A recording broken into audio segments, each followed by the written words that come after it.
Bonjour à tous et bienvenue sur Europe 1 jusqu'à 10h et sur CNews jusqu'à 11h. L'actualité internationale a occulté le verdict en appel des 4 hommes impliqués dans l'assassinat du professeur Samuel Paty.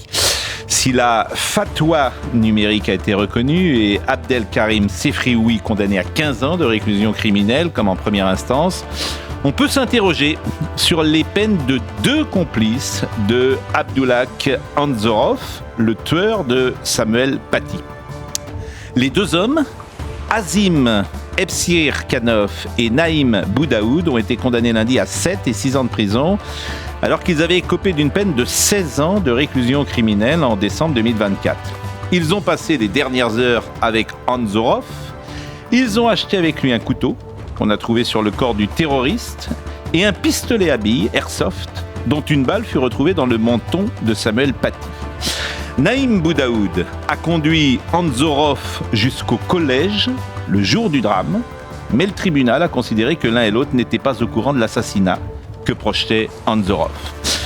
On rappelle que les faits de terrorisme sont jugés par une cour d'assises spéciale, ce sont des magistrats professionnels.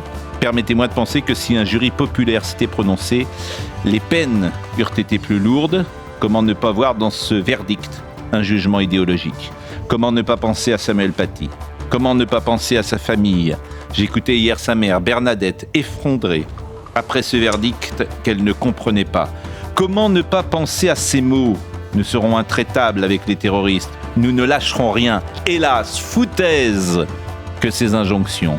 Ce verdict est une offense à la mémoire de Samuel Paty et il interroge une nouvelle fois sur la justice telle qu'elle est rendue en France.